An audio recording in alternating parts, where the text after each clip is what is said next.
Hello. Oh, look at that. Already got an upvote. Well done. Nationalist. Hello. In fact, cheers to you, sir.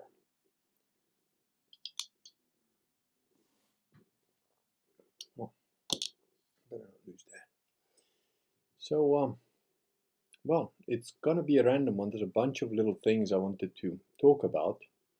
But while I wait for 3 or 4 of you to turn up, just so you know, I'm having a Chateau Haut Mirabeau Bordeaux. Quite strong, I have to say. 13 and a half. Indeed, 13 and a half volume. So, if you got any questions, fire away. Otherwise, I think I'll just be taking random strips. Hello, Mr. Stranger Danger. Sounds like an ominous name. Ben Evans, Gabriel. Indeed, Ave Maria. How did you know I was going to talk about that? An Italian drinking wine. I'm shocked. Well, I'm actually not much of a wine drinker, especially red. I usually drink rosés or Zinfandels. I've got a very wine connoisseurs say unrefined palate. I say nuanced. And I tend to like sweeter wines, but this one is actually a very nice one, although it's a bit strong for my usual taste. And of course, one of the things that we do, that I've done since I was a child, is sometimes we add water to wine. And my first wife's dad, who's passed away now, rest his soul, when I first did that at his place, he said, "What are you doing?" And I said, "Oh, mixing water with wine, like normal thing, everybody does it." And his answer was like, "Well, now you've ruined the wine and ruined the water," which I thought was quite funny. Are you familiar with Bishop Sanborn? Yes, I am. Very much so. Ben Evans goes, thank you, P1 Bear, for reposting. Ben Evans asks a question. What do you think would have to happen for reconciliation between Orthodox and true Catholic? At this point in time, that's actually probably not as far away as it was in the past, purely for the reason, hello, High Priestess of the Kurgan cult, dances with logos. Welcome. And oh, I saw your photograph where your one of your children is reading, only age 2, and the other one is sleeping. And I've got to say, my compliments. You've definitely bounced back very well from just having given birth. Impressive. Yes, sorry, to continue with your question, to reconcile the Orthodox and the Catholics, well, we're closer now than we've ever been for the pure reason that we don't have a pope. And that was the main bone of contention between the Catholics and the Orthodox. Basically, the Orthodox got a bit full of themselves and started to like pretend that the Bishop of Rome was not the first among equals. And, admittedly, the Bishop of Rome, not initially, by the way, but subsequent ones, sort of said, "Listen, you disrespectful fucks, I'm still the boss, and that's that." But originally, the actual excommunicated each other happened as sort of a long distance relationship that went with a bit of miscommunication. And the Orthodox and the Catholics, real Catholics, are not that far apart, in my opinion. There's going to be a couple of points of contentions about the filioque because, they're Russians. They can't really read properly. I mean, even their alphabet's a bit funny. So they didn't quite understand that, the Holy Spirit proceeds from the Son and the Father equally. It's quite obvious in the Bible. But anyway, the main issue really was about the Pope being their boss. Since we don't have a valid Pope at the moment, it's probably closer than we've ever been. But the problem is not the piety of the Orthodox. The problem is always the politics. The problem in the church has always been men of power, bishops of power. And whether there are some metropolitan in the Orthodox Church like in Ukraine, now they've split it because of, the so-called Orthodox is now split between the Ukrainian Orthodox, the Russian Orthodox, and there's various factions now. It's very, it is what it is. It's politics. I've seen it all my life in martial arts. I can make a quick parallel. Originally karate was the Japan Karate Association, JKA, and that was it. Now there's like, I don't know, almost probably a few thousand branches. They're not quite as bad as the Protestants, but and that's what happens. Some guy gets it into his head that he's just as good as everybody else, and then before you know it, you got a split. But generally speaking, the Orthodox are pretty uncut.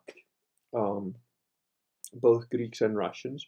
They're very insular, somewhat narrow-minded in some ways, but very open-minded in other ways. I've got no problems with the Orthodox. I consider them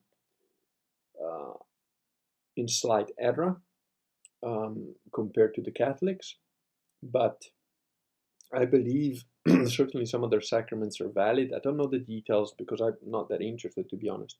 I looked into the Orthodox enough to know that they were a little bit off-center as far as I was concerned. But I think they're pretty close to the truth. Certainly, they're light years closer to the truth than any kind of Protestant. So I sort of consider them, brethren, cousins, or whatever, in my estimation, personal estimation, of course. By Catholic dogma, they've schismed, but even by Catholic dogma, I believe their sacraments are considered valid and so on. So, and I get on with them pretty well. They're pretty based. They don't take any shit really, and they're pretty hardcore. So we get on quite well.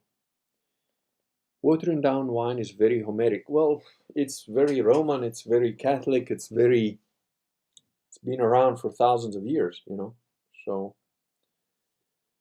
J. Dyer almost convinced me to convert to Orthodox, but then the debate happened and I realized how ignorant I was of our church history and theology, and I stopped. So thank you very much, Kurgan.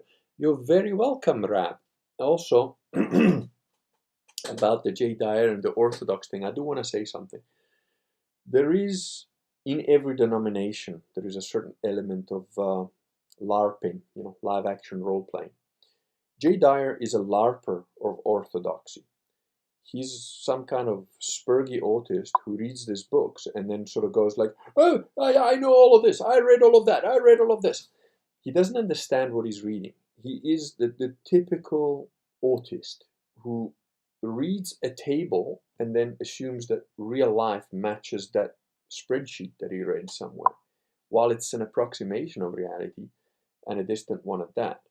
Now, I do want to say I do believe that the Orthodox have a lot of truth to them. Okay, so I am not disparaging the true believing Orthodox, the ones that have studied, the ones that do the mystical stuff, the ones that really go and fast and that sort of stuff. Like take a guy like Fedor Emelianenko, right? The guy who does K1. That guy is a pure Orthodox, and he's a spiritual guy. I mean, when they asked him like, what's your philosophy, and he goes, first God, then family.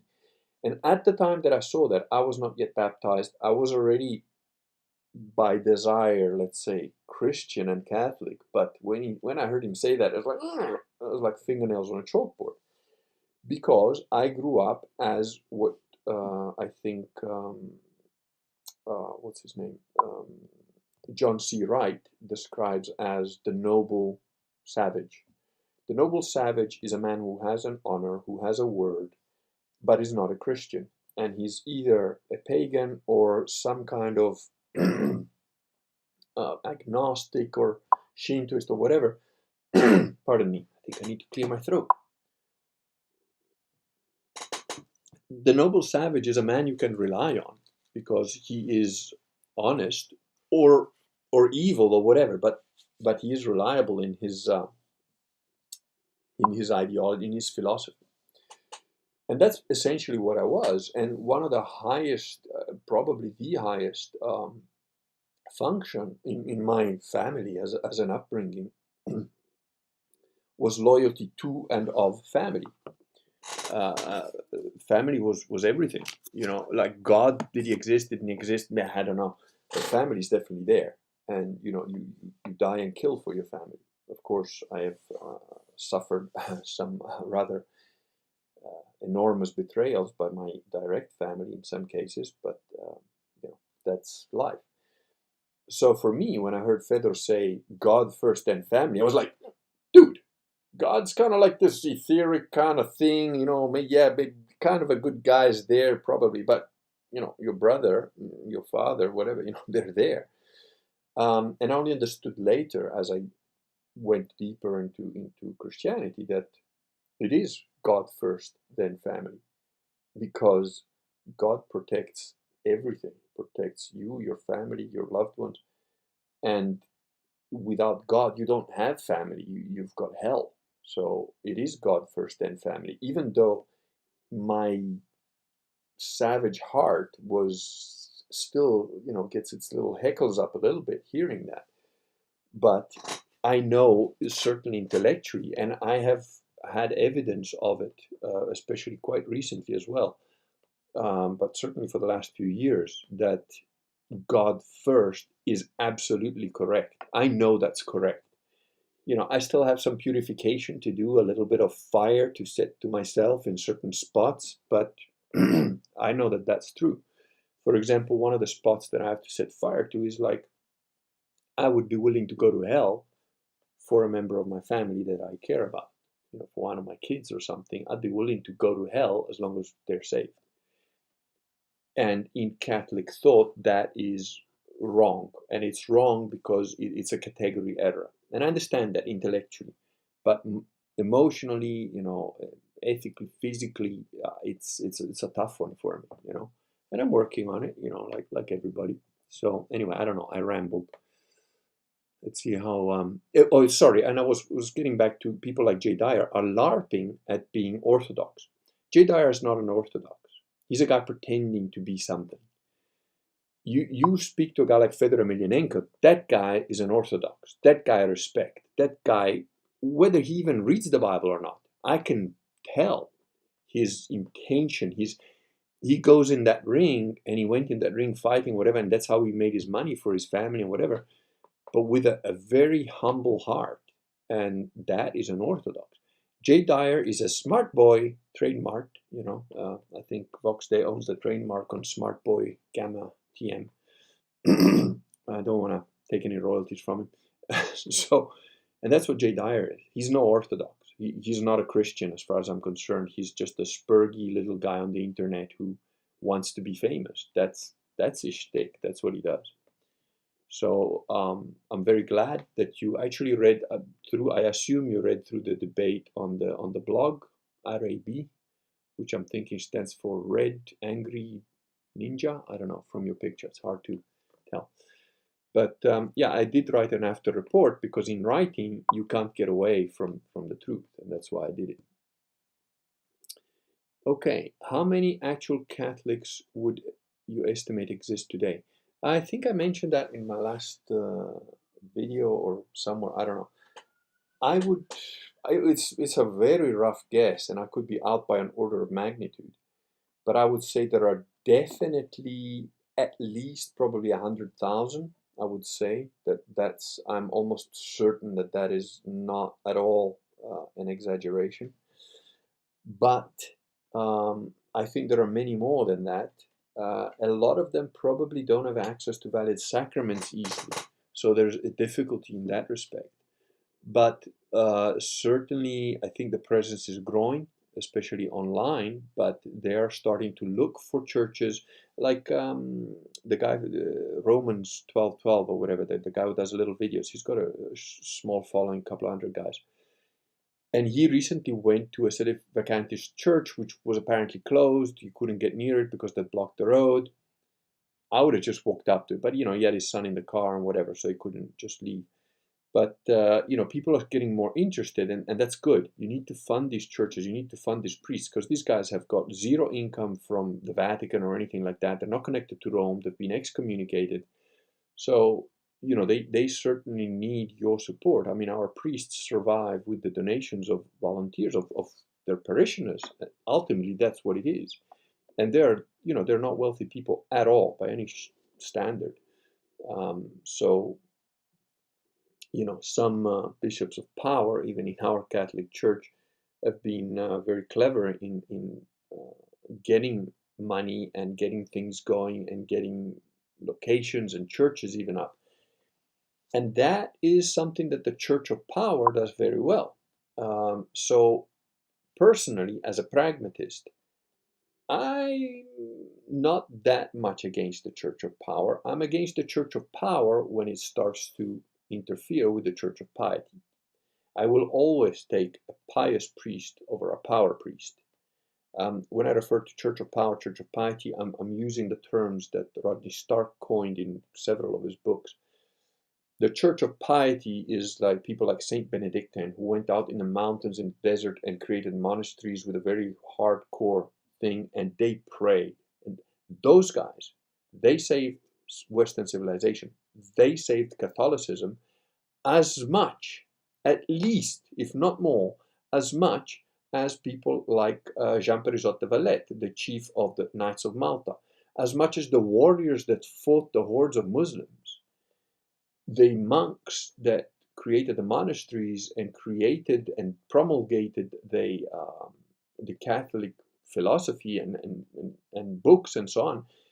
Those guys had an even harder task, and they're considered spiritual warriors. Guys like me, they've got the easy task. We just go chop heads and get killed if we're bad, or if we're unlucky or not quick enough. The spiritual warriors, they go and pray, they create monasteries, they do the hard work. We just have to die or kill. They fight demons, literally. That's what they do, and they fight their own people. That's why Saint Benedictine did this, because in about the year 400 or so, Western civilization was collapsed, corrupt. It was like a mess. It was like really bad, and that's why he did it. And his monasteries eventually spread through the land and spread education. Then they started to make money, and of course they got raided for that by the Vikings and a bunch of other people. But the monks, the spiritual warriors, they more, I would say, the spiritual warriors are even more important than the physical warriors of Catholicism. So that's they're very important people. And while the Church of Power guys are the guys who, like the Borgias, they will create empires and they will build big churches and they will make their little friends become prelates and bishops and whatever. They are essentially serving themselves, but again, through, I believe, God's way of turning something bad into something good, they essentially create the worldly aspect that you still need. It's good to have nice cathedrals. It's good to have big places where people can go and meet. And yes, maybe the bishop in charge of all that is a money-hungry, power-hungry, egotistic freak, but who cares? You don't have to listen to him. You don't have to fund him. You can still use what he has created as a result of his own, perhaps, selfishness. And sometimes maybe some of these guys are badly judged. Maybe they appear to be Church of Power guys, but they're really doing all that to promulgate Catholicism. So, I take a middle-of-the-road approach to those guys. Ben Evans says, cheers, Kurgan. I'm currently deciding between the two and definitely going to wait until I read your new book before making a decision. Well, thank you very much. I appreciate that. I do believe that if you do read my new book, which I might as well try and punt since I'm so useless at marketing. There you go. I just have it on my desk, so that's the proof copy. There it is. Buy them by the pallet load. Give them to all your friends. That's an edict from the Pope. No, just I had a very nice message from, I think it's Kiyosaki Bear on Social Galactic, who said he read through the table of contents and sort of paged through to understand, and he wrote like, damn, this guy's been super thorough. He's like a heavyweight, and usually books that well researched have got 3 to 5 names of PhDs, which he labels as poor, hopeless, and desperate, something like that. So that was a very nice message. But yeah, I have done my homework on that.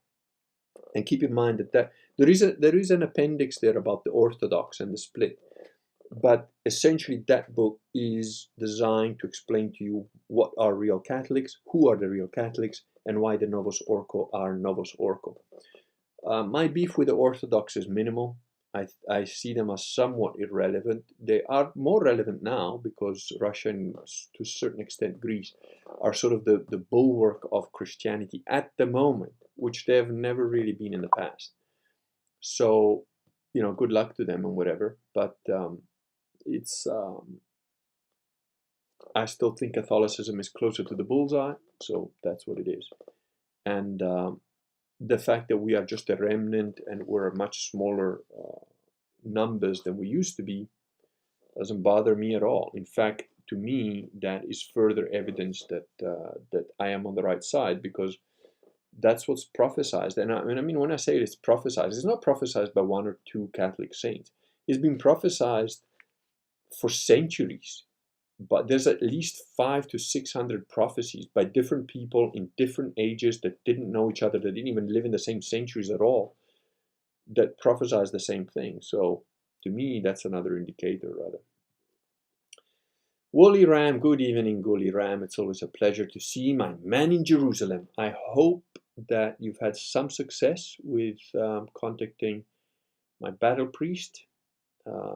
And I hope that you have some success getting baptized soon in some way or other.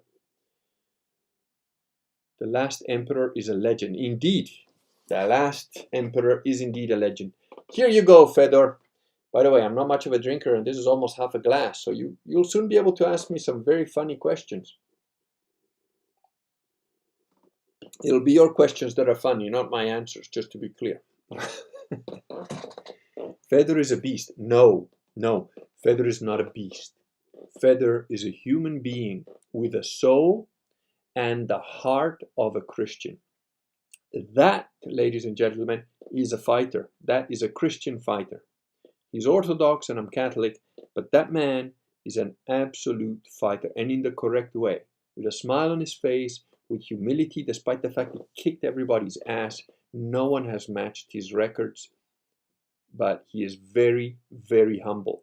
And before he lost any fights, when I saw an interview he did, where they said, "Oh, but you're the emperor. You've never lost a fight. How do you do it?"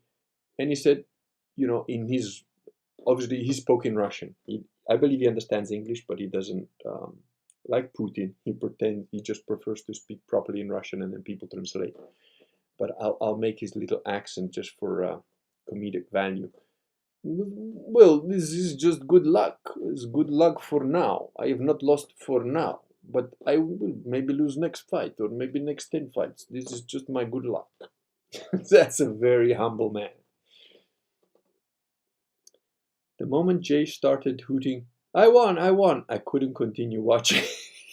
It is pretty hard watching, but there is a very funny moment. If you read the after action report, there's a very funny moment where I have to ask him repeatedly, how do you apply Catholic dogma, Jay? Come on, Jay. How do you apply Catholic dogma? How do you apply dogma? Come on, Jay. How do you apply dogma? How do you apply Catholic dogma? And eventually it goes in and it goes, canon law. And then you just see his eyes like, oh, fuck. He just realizes he's just destroyed his entire argument. It's quite funny. I thought it was funny. After baptism and Eucharist, you're adopted by the Father. Indeed. Seleucus Nicotobert. I still have to try and figure out what your name means. It's probably some Greek. It's Greek to me. My impression from the debate, Jay Dyer is the type of guy who steps in the ring under a defined rule set, tries a ton of nut shots, and still gets his ass handed to him and yells victory.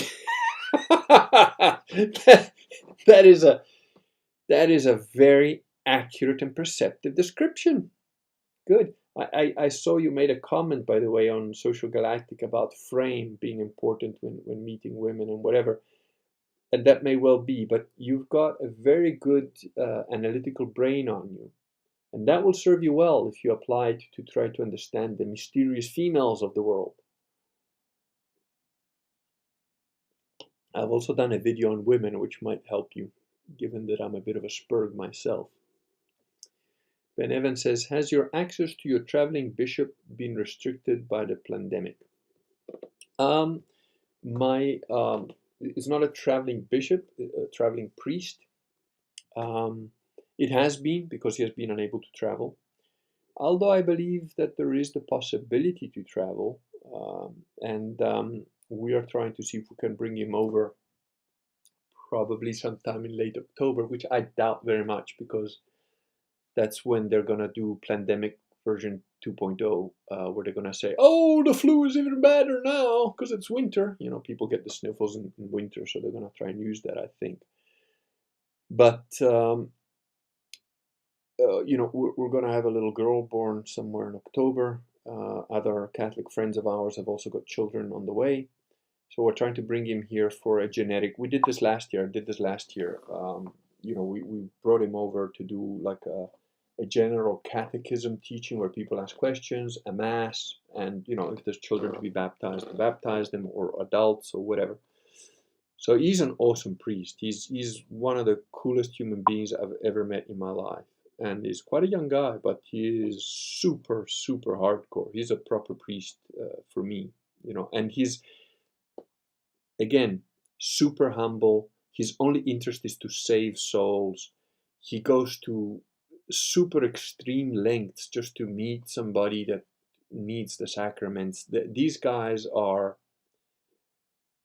they're saints as far as I'm concerned. They're heroic priests.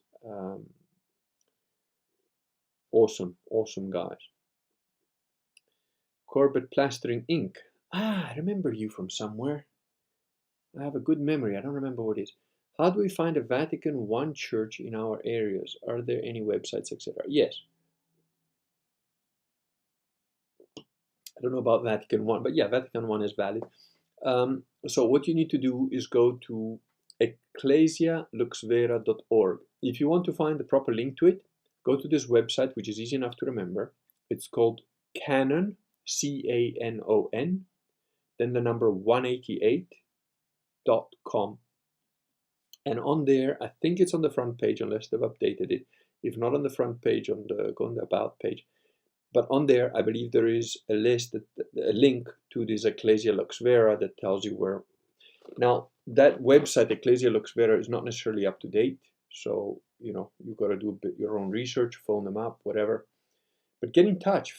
If you can't find one right where you are, find the nearest one and call them up and say, hey, is there another priest somewhere near us? Because, you know, that's some guy's website that he keeps updating, but it doesn't mean that it's up to date. It doesn't mean that he knows all the priests. I'm telling you that just in the UK, the number of people that are on there are not all the people that we know that can do sacraments and so on. So you got to do a bit of work, dude. It's you know, it's like, so again, my analogy is to martial arts. In karate, you hurry up and wait. It's like the army. And when you ask, why do we do it that way, sir? Because that's how it's always been done, sir. Son, that's the answer. In Sistema, it's like, we're training today. Great. Where are we training? You have to find out. I don't know. Wait, but you're the teacher. What are we training? I don't know. Punch each other. We find something. And it's like you think, what the fuck? This is completely disorganized. It's a bit like that. You want to be special ops behind enemy lines? You got to do some work, dude. You can't just sit on your ass and go like, how do I get saved? Can I just be saved once and then be saved forever like a Protestant? Can you spoon feed me? I have spoon fed you. Here it is, ladies and gentlemen. 530 pages that have distilled 7 years of my intense research on Catholicism. And even if I do say so myself, but I have never been, you know, subject to that vile, diseased concept of false humility.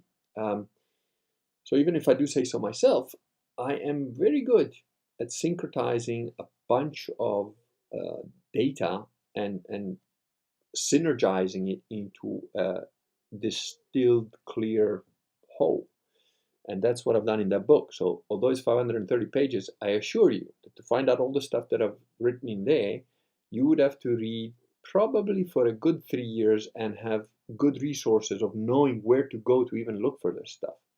and I give you plenty more resources in there, so you don't have to take my word for anything. I give you enough information there you can test everything that I say. There we go. Woolly Ram is giving the, I think he's spelling it out, but yeah, maybe one of you guys can post a link if you want. I'm too lazy to do it.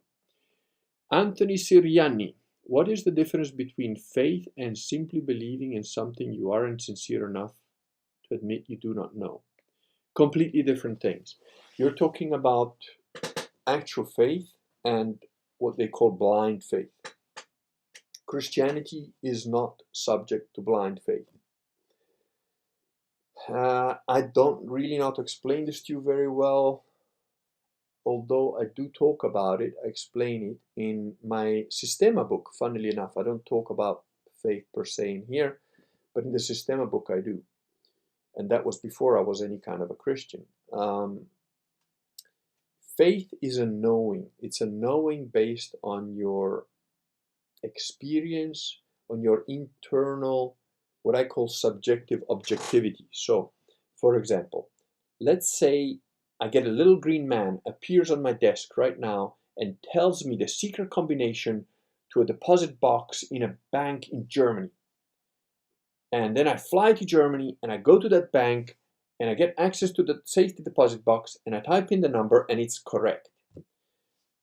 You would never believe that a little green man appeared on my desk and said, I am from the planet Arcturus and you need to go to this deposit box. You will never believe that, okay? And it's arguable whether that actually happened or whether that's just how my brain interpreted some other event that is very difficult to translate into human words.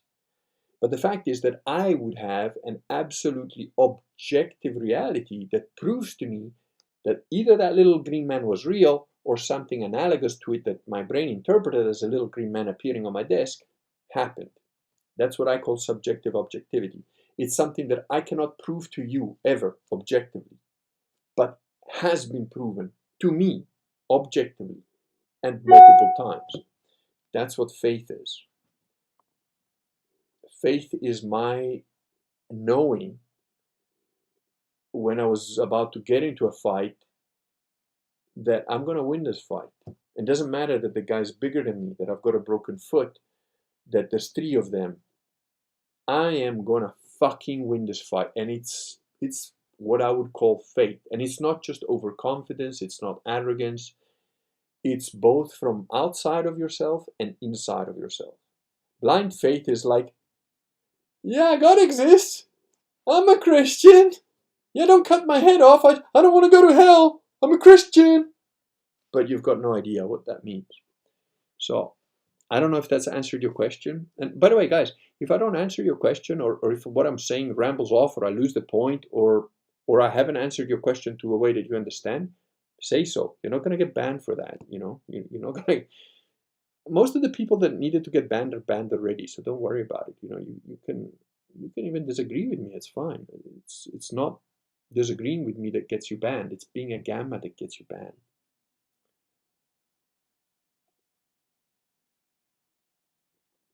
Oh, Selector Spare says he saw my video on women and that it was very helpful. Good, I'm glad. I've merely exchanged a few emails with the Kurgan father. Okay, good. He's an awesome man. So, his charity and strength shine through. Indeed, that man is, honestly, he's a saint and he's brave. He's a brave and courageous and very, very generous man. So you guys know me by now, right? It's not, you haven't seen me like praise somebody. I have told bishops they can go fuck themselves. So, it's not because he's Catholic or he's a priest that I'm telling you this. He really is an awesome guy. Do you know of any legitimate Eastern Rite churches? People that ask me that question I get a bit irritated with. Michael Pecker. However, Michael, I am not going to get irritated at you. I'll do my best. The reason I get slightly irritated about people that talk about Eastern rites is because I had this moronic dread ilk argue with me for months about, but the Eastern Rite Catholic Church is really the one.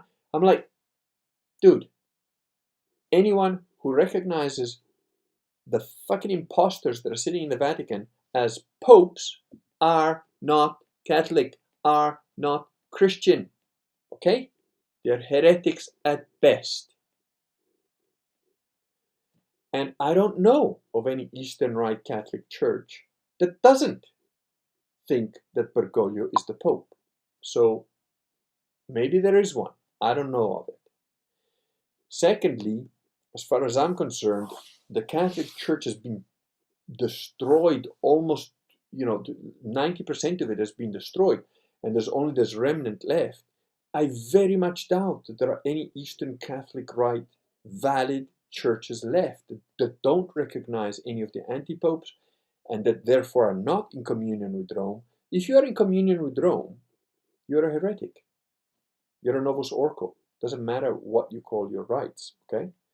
I hope that explains it, and I hope that explains why I get a bit frustrated with that question. If not, let me know. Ben Evans, rambling off actually works well for me because my thought process works in a similar way. Ramble on. Well, I'm glad that my echo chamber is composed of highly intelligent, good-looking men like myself.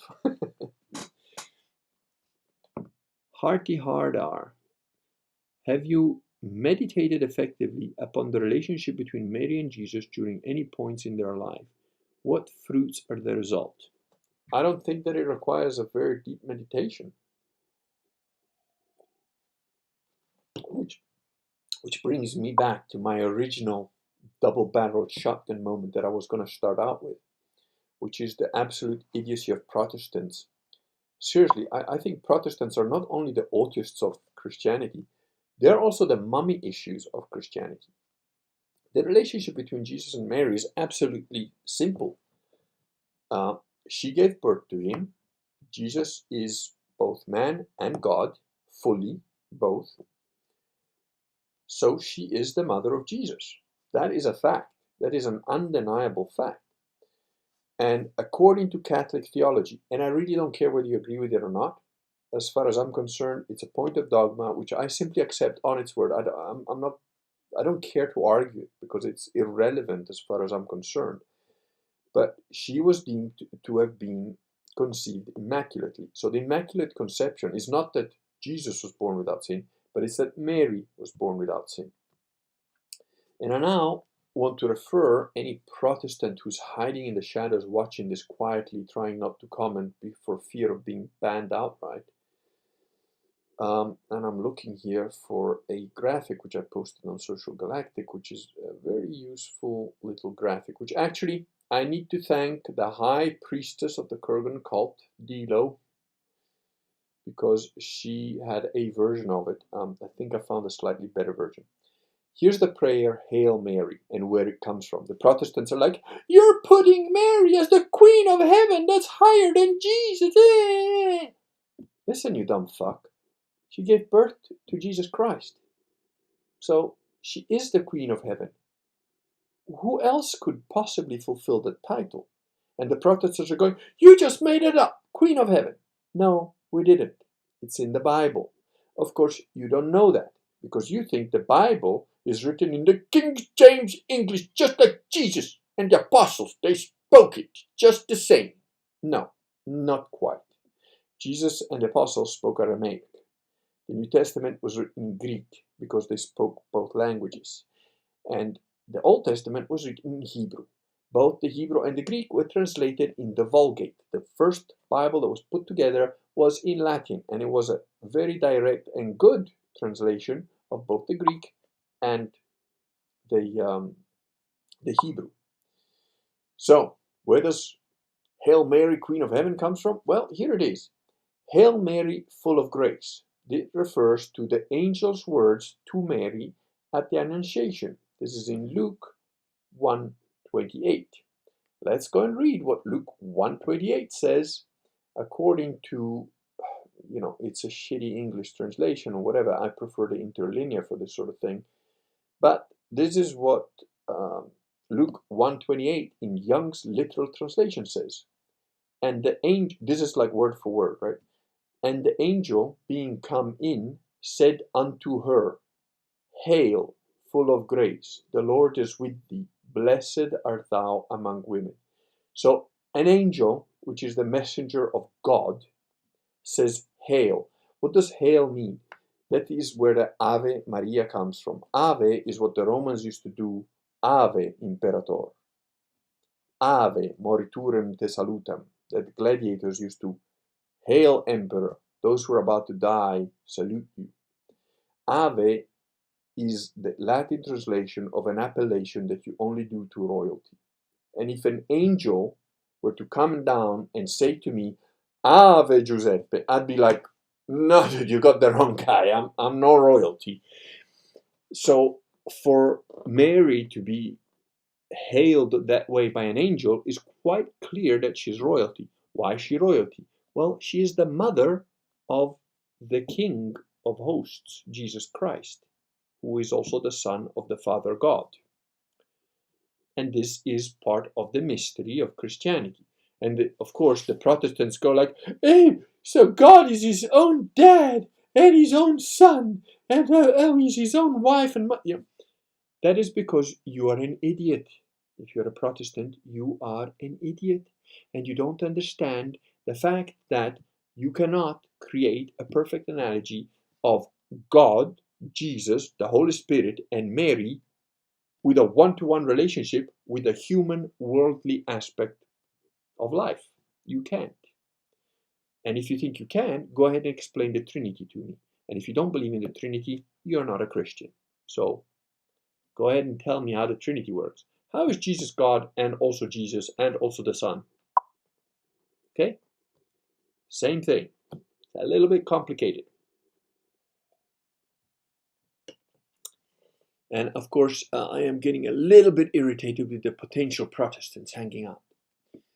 So, yeah, relationship between Mary and Jesus, any point in their life, what fruits are the result of?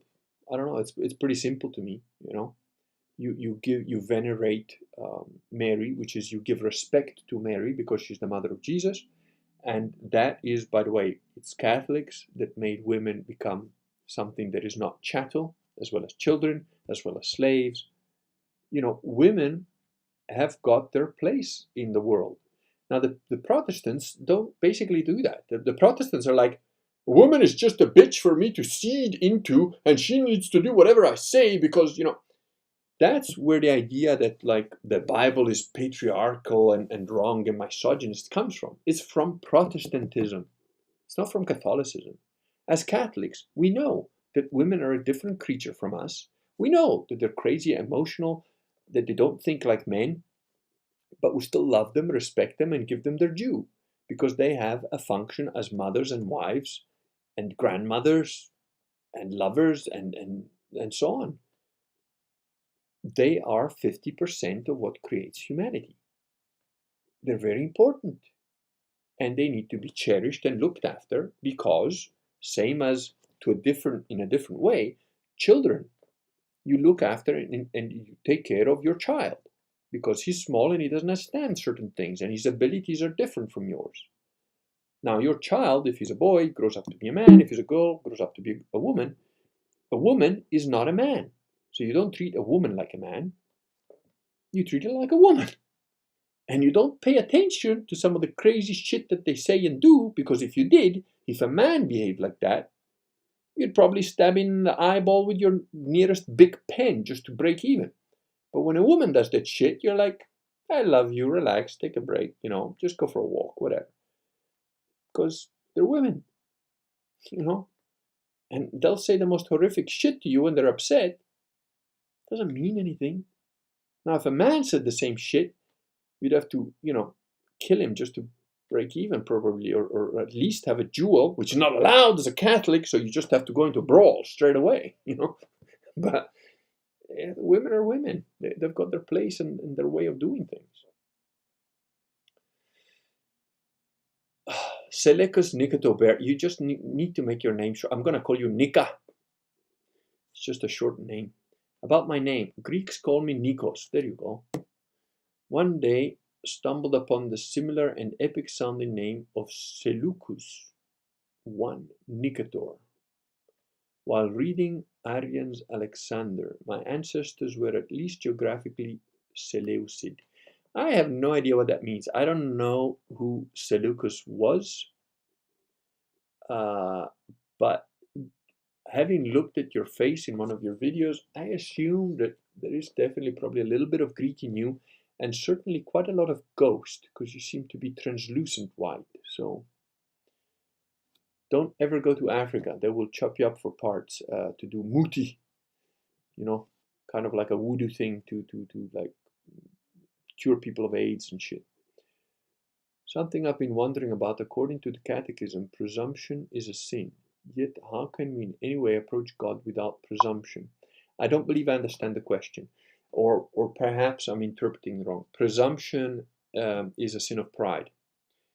If I presume that I know what Woolly Ram is thinking and why he's wrong, that's presumption.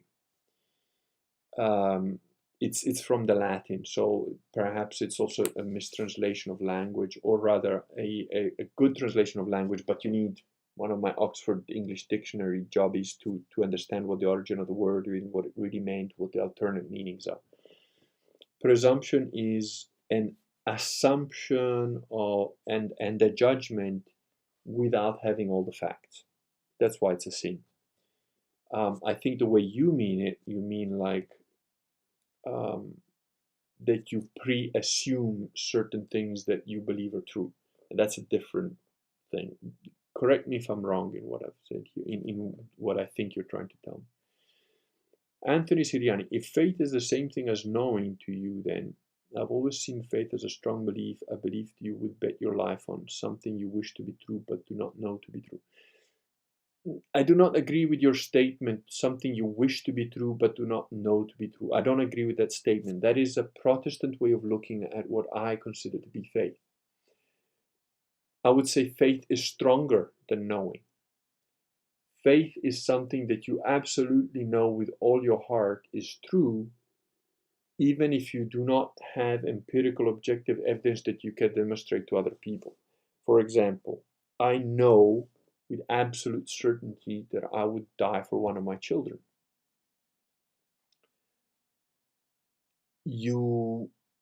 It doesn't matter what you do to me, it doesn't matter what torture you put me under, I know that is an absolutely certain thing.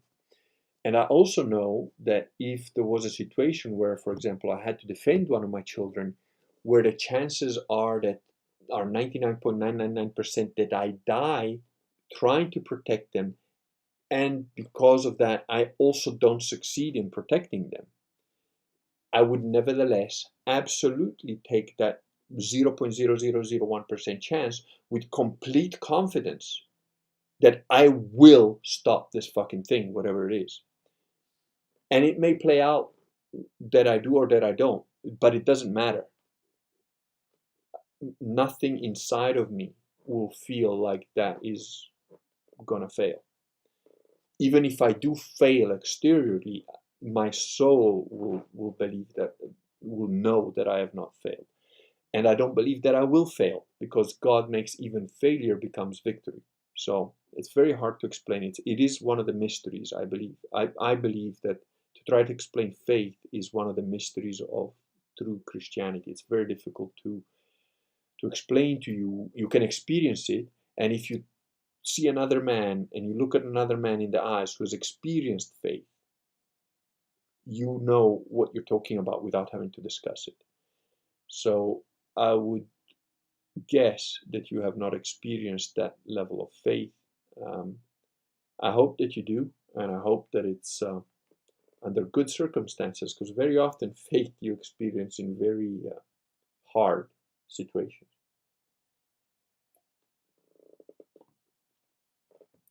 EPM says she's the mother of God. Indeed.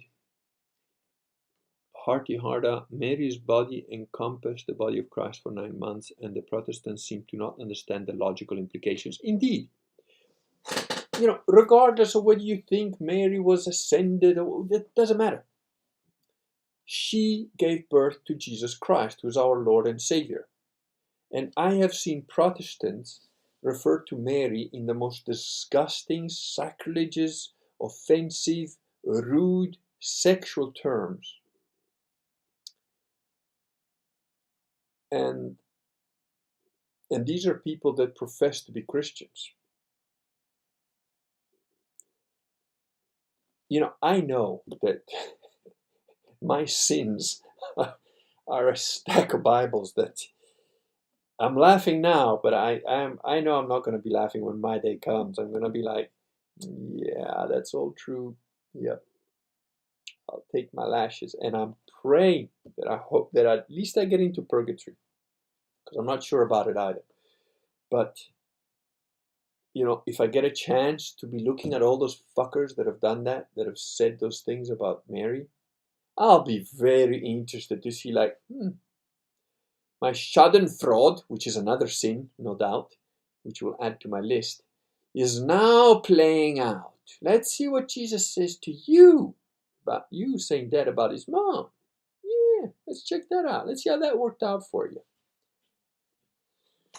I hear the wife and the kids are back, so I'll probably cut it short now. So if you've got any urgent questions, just fire them out.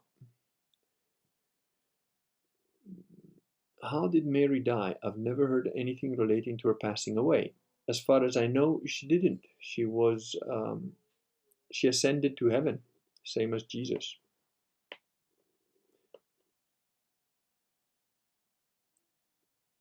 According to tradition, Mother Mary died when her longing for heaven grew too strong to be contained by this fallen world. And I believe she ascended. But again, you know, Protestants think, oh, the Queen of Heaven, you're putting her above Jesus. No. Mary herself says that Jesus is her Lord and Savior, because Jesus is also God, and God made her be born immaculate. And that was, again, a grace, by the grace of God, that was done. So, any Italian wine you would recommend? Valpolicella is good, if you like that sort of thing. There is, you know, there's a lot of Pinots, Pinot Grigio and whatever. The Venetian Pinots are pretty good, but I'm trying to think. There was I'm trying to remember the name, and I'm terrible with names, but I think it was called Verdino or Verdolino, something like that. Verde means green, so Verdino, Verdolino, something like that. It is a young white grape, and I really like that wine a lot. I'm not a big drinker of red wines, but as a general, I would prefer a Merlot to a Bordeaux. Bordeaux is a bit strong for me, and I don't like Chianti, too strong for me. Generally Merlot or oh, what's the other one? Oh, I forget. Um, is there a wine with a Z in it? But for reds, for whites, I tend to prefer Zinfandels. You know, again, sweet, young grapes that tend to be quite sweet. Oh, and one wine that I do like that's not Italian at all is called is it Kurgos? It's a very sweet Russian Eastern Bloc wine, and it's like it's probably pretty cheap, and it's very sweet. It's almost like a port, but I really like Kurgos, I think it's called. One that is easy to find outside of Italy. The Pinot Grigios are the easiest to find. Uh, like I said, Chianti is too strong for me, but a lot of Italian wines are made in small batches. So if you're outside of Italy, you're probably gonna go for the main ones. Uh, so you know, I'm not a great wine guy. I'm not a huge drinker, so I don't know. You know, I don't know a lot about wines. I know what I like as a general trend, and even that is pretty generic.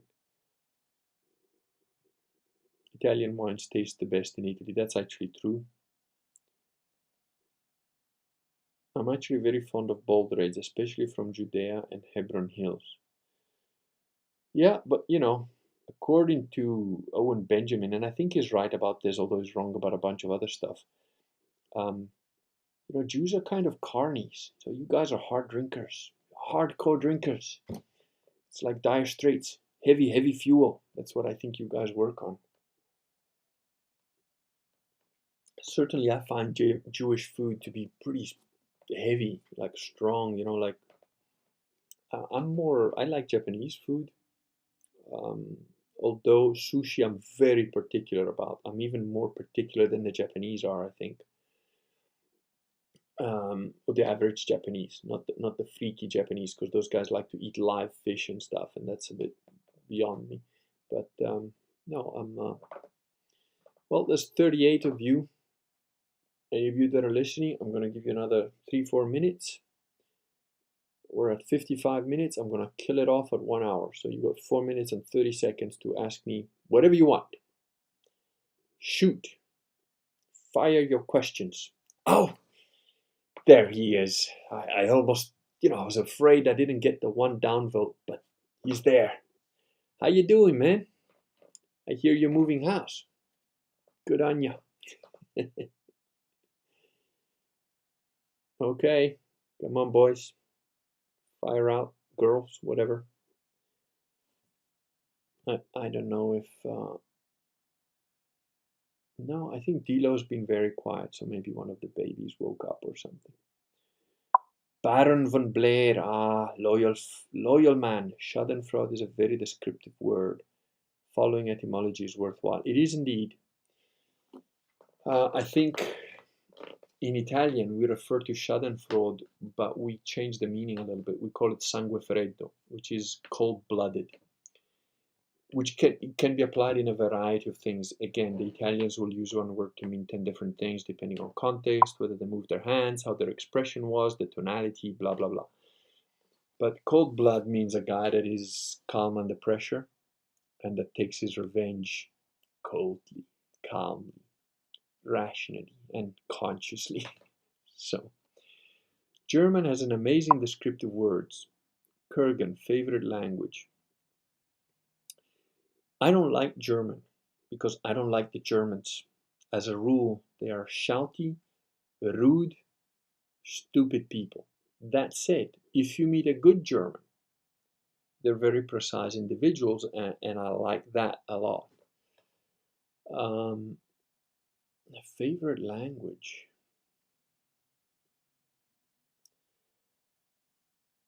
I would say it's difficult. That's a very good question. English is certainly my favorite language for describing anything technical. It is a very clear and descriptive language for any technical conversation that you want to have. It's probably the best language. It's easy to learn. It's got a very huge vocabulary and very precise, generally quite precise words. I mean, the words that are imprecise in English are words like love, because you got one word to mean 20 things. What I would call High Italian is another language I very much like, but it's very specific, and it would be, I prefer that particular language for the discussion of very highly intelligent and intellectual concept of philosophy. And I think they're better described in High Italian than they are in English. English can describe them, but it's sort of clunky. It's a little bit mechanical. And also there are some elements of poetry, although I'm no great reader of poetry. Occasionally I write poetry. I've in fact written enough to probably put a small book together, usually as a result of some romantic dalliance that I had. Or random thought. It's just really the oddest thing. I hated poetry when I was in school, and then when I came out of it, and I dropped history, and lo and behold, two of the things I seem to do quite a lot of are history and sometimes occasionally random poetry. But there is also Venetian. The Venetian dialect is also very close to heart because it has some very descriptive words which are slang, but they're dialect. For example, if you want to get a guy out of your way, if there's people in your way and you want to make space, in English, what you would say, move or make space or something like that. In Italian, it would be like muoviti, again, move, or fa spazio, make space. In Venetian dialect, it's cavite, which is a bastardization of several words put together. So cavitation, for example, is the movement that a propeller does in water. So cavite is like, and Venice is on the sea. There's a lot of boats. It's like, move out of my fucking way, but in a way that is not swearing at you, but at the same time it's got the whole, there's a thing spinning and it's gonna fuck you up if you don't get out the way, and it also makes an air passage in the water. So it's a very interesting language. Um, every language has got its benefits. I mean, I like Russian as well, although I'm not very fluent with it. But Russian has got some very precise descriptions. So it's a very every language has got its ups and downs. I think Portuguese is probably one of the language I think is closest to monkey speak, because they've got very limited vocabulary and it's not very evolved. Um, but I had to learn it.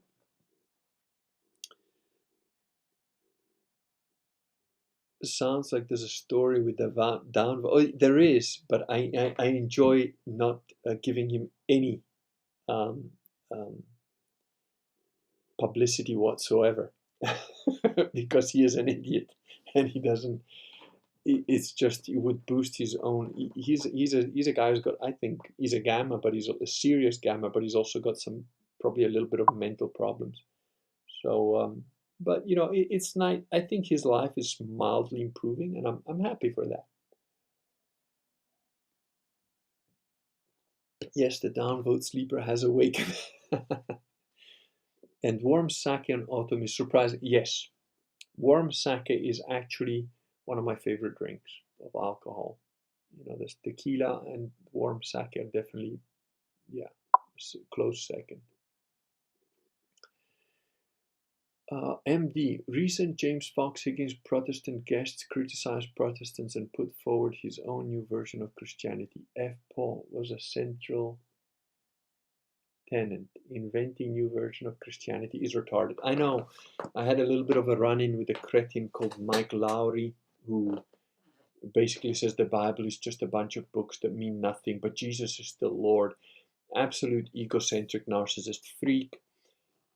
James is absolutely cool. James Fox Higgins is a very cool guy, and he is somebody I respect deeply for his being a bridge builder.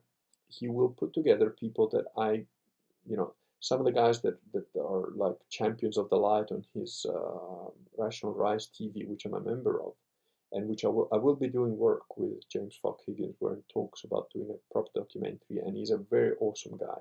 I like him a lot, and we get on very, very well, which is amazing to me, and I'm very surprised and impressed and happy about it, because he's a very good diplomat, and yet he's not a liar, he's not a deceiver, and he's not a sophist.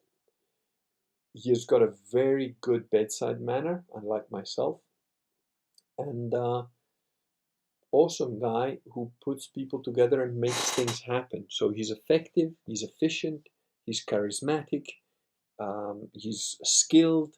So I've only got good things to say about him. I really like that guy. And it's a pity he lives in Australia, which is very far away. But I'm sure if he was nearby, we would often have dinner together or whatever. Like meet each other's families and so on. Never get me talking about ancient Hebrew while drunk. And now, Woolly Ram, I'm going to ask you officially, Woolly Ram, officially, I'm asking you to have a live stream with me about ancient Hebrew, where we will match each other glass of wine for glass of wine. But I think it'll have to be 2-1, because I'm not a drinker and you're Jewish, so you're liable to drink me under the table. So we're gonna do a live stream about ancient Hebrew. Okay, you just have to say okay, and we'll schedule it. We'll do something. Joseph Aquinas. Oh, Joseph Aquinas. I believe you're the guy that we had a little tete-a-tete to. I hope it's you from Social Galactic. And I respected the fact that you put up a blog post about it. And I sent you a reply. To be fair, I haven't gone to check if you put the reply up, but I assume you did. You're an honest guy. So, kill shot on Vatican II Church is the consecration of bishops being invalid post 1968 with new formula. Researching now. Looking for your insight on this. Book hasn't arrived yet. If you talk about it there, I do. It's chapter 7 or 8. Let me just quickly check. It's chapter 7, why the Latin mass matters and why the Novus Ordo version is invalid. So it's a little chapter. It's not a huge chapter because it's pretty, I used quite a bit of the work of the Most Holy Catholic Family Monastery, a guy called Peter Dimond, which a lot of people have a lot of bad things to say about him, but his work is pretty flawless as far as I've seen it. Portuguese I find very pleasing to my senses. Brazilian Portuguese, I agree with you, it's quite musical. Portuguese sounds like a drunk guy slurring his speech. I wouldn't marry my wife. If I wouldn't marry my wife, I would love to find bossa nova singing girl. Don't make that mistake, dude. Brazilian chicks are their own little problem. I have, funnily enough, been with a Portuguese very briefly, and with a few Brazilian Portuguese.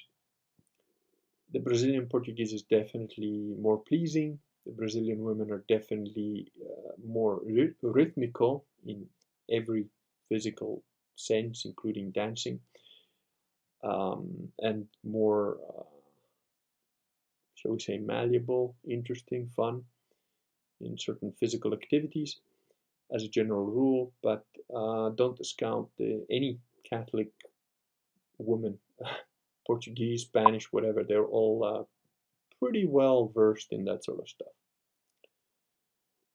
Okay, you were warned. Woolly Rammed has agreed. We're going to be doing a live stream about ancient Hebrew boys and girls. I'm very excited. I'm going to email you. Woolly, if I don't email you in the next day or two, I've got a lot of personal shit happening at the same time. Good stuff, but very busy. Ping me an email. We'll set it up a day that works for both of us. Ancient Hebrew conversation at Woolly Ram. That'd be enjoyable. Yeah, it's going to be awesome. How does deep spiritual visualization study stack up against other forms of mental training to increase critical thinking skills?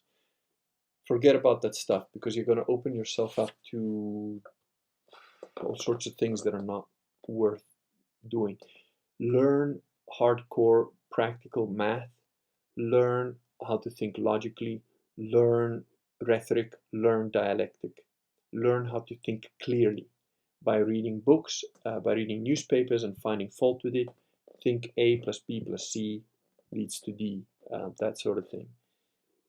Visualization, deep spiritual study is a crock of shit, which is new age, which opens you up to some pretty dangerous shit if you're a little bit weak mentally. And I would advise most people not to do it. If you're interested in that sort of stuff, I strongly suggest you read my book, Sistema, but read it in conjunction with my little short book, Believe. Sistema is a bit of a tome, and it's got 40 videos to go with it, and it's about martial arts, but it answers that question quite well. But keep in mind, Believe, which came afterwards, is only 98 pages. If you want to go into that stuff, at the very least, I would suggest do that. Is there any benefit writing on paper rather than a computer? Yes, absolutely. Your mistakes cost you more in time, money, effort, so it makes you more precise. In fact, I've got a very old typewriter. I collect old typewriters, and I've got a very old one that I bought years ago that is awesome, and I want to write on it. I want to type on it and write like short stories, but I'd need to be retired and be able to live off my writing to be able to do that because it's so time consuming, but at the same time I know it would make me a better writer. So I do all my writing on computers because it's just quicker, easier to change and so on. I'd really, really, really hope that not too far in the distant future, I could actually make a living off my books. I don't. I'm nowhere near there. I probably collect a couple of $100 a month, if that, from my various books. So help me spread it, and I will become a better writer and write more books. And if I can write more books, I can write more short, to the point idiot's guides, which is Believe was kind of like that, but it was very effective. I expect Believe will probably do better than this because this is very detailed. It's still an easy read. It's not a difficult read. There's nothing in here that you can't understand. It's written for you to understand. But it's got a lot of stuff in here, a lot of references, a lot of detailed stuff so that you can check my work because it is a very important thing, what I believe this book is about. So I don't want you to sort of sit there and go, oh, this is just his opinion. No, I give you references. I give you ways that you can check it. So naturally, it makes it bigger and a bit more less straightforward than a simple, this is how it is, guys. But I would like to do a lot more short, simple, to the point things on, like, sola scriptura, sola fide. You could knock these things out of the park in like a week, So that'd be awesome if I had the time to do that. So yeah, if you want to help me do that, buy my books by the pallets and sell them to all your friends and tell all your friends about it. All right, guys, I think it's been well over an hour. I went 10 minutes over my self-imposed 1 hour limit. So I'm going to say good night. Thank you very, very much to all of you. There's almost 40 of you here. 26 of you have given me thumbs up. The other 13 bastards out there better do it soon. So thank you very much and have a good evening. And I will speak to you soon, hopefully. Good night.